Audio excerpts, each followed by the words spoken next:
पांचवा अध्याय। नारद जी का शिव तीर्थों में भ्रमण व ब्रह्मा जी से प्रश्न।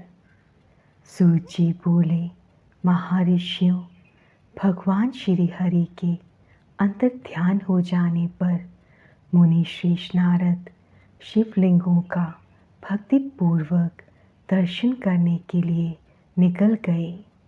इस प्रकार भक्ति मुक्ति देने वाले अनेक शिवलिंगों के उन्होंने दर्शन किए।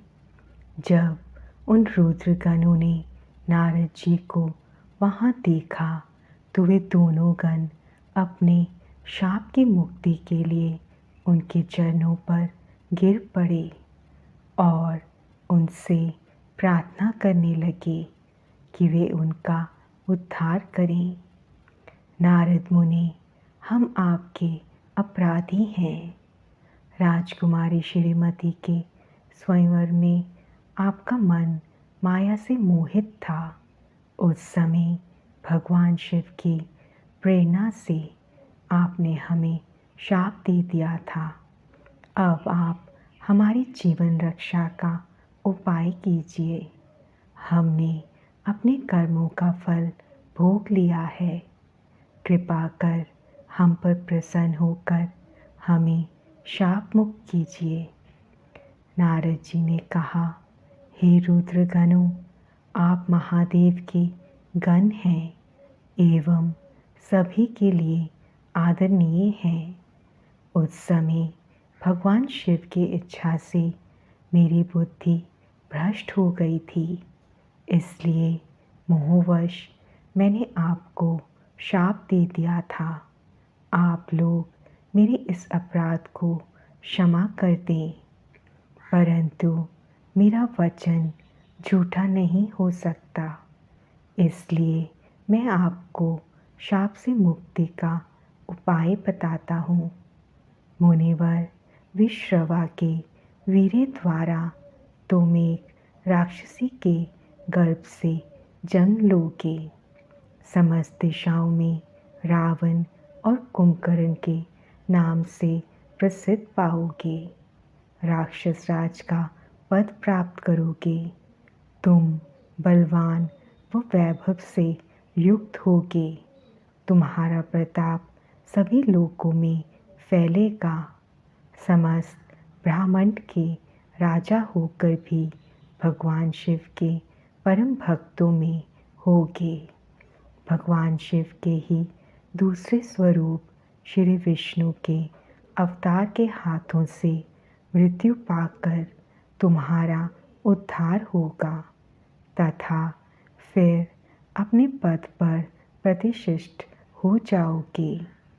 सूत जी कहने लगे कि इस प्रकार नारद जी का कथन सुनकर वे दोनों रुद्रगण प्रसन्न होते हुए वहाँ से चले गए और नारद जी भी आनंद से सराबोर हो मन ही मन शिव जी का ध्यान करते हुए शिव तीर्थों का दर्शन करने लगे। इसी प्रकार भ्रमण करते करते वे शिव की प्रिय नगरी काशीपुरी में पहुँचे और काशीनाथ का दर्शन कर उनकी पूजा उपासना की। श्री नारद जी शिव जी की भक्ति में डूबे उनका स्मरण करते हुए ब्रह्मलोक को चले गए। वहाँ पहुंचकर उन्होंने ब्रह्मा जी को आदरपूर्वक नमस्कार किया और उनकी स्तुति करने लगे। उस समय उनका हृदय शुद्ध हो चुका था और उनके हृदय में शिव जी के प्रति भक्ति भावना ही थी और कुछ नहीं। नारद जी बोले, हे पितामह, आप तो परम ब्रह्म परमात्मा के स्वरूप को अच्छी प्रकार से जानते हो। आपकी कृपा से मैंने भगवान विष्णु के महात्म्य का ज्ञान प्राप्त किया है एवं भक्ति मार्ग, ज्ञान मार्ग, तपो मार्ग, दान मार्ग तथा तीर्थ मार्ग के बारे में जाना है। परंतु मैं शिव तत्व के ज्ञान को अभी तक नहीं जान पाया हूँ।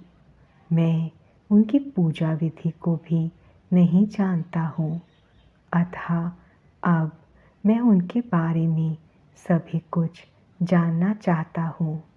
मैं भगवान शिव के विभिन्न चरित्रों, उनके स्वरूप तथा वे सृष्टि के आरंभ में, मध्य में किस रूप में थे, उनकी लीलाएं कैसी होती हैं और परले काल में भगवान शिव कहाँ निवास करते हैं, उनका विवाह तथा उनके पुत्र कार्तिकेय का जन्म आदि की कथाएं मैं आपके श्रीमुख से सुनना चाहता हूँ। भगवान शिव कैसे प्रसन्न होते हैं और प्रसन्न होने पर क्या क्या प्रदान करते हैं, इस संपूर्ण वृत्तांत को मुझे बताने की कृपा करें। अपने पुत्र नारद की ये बातें सुनकर पितामह ब्रह्मा बहुत प्रसन्न हुए।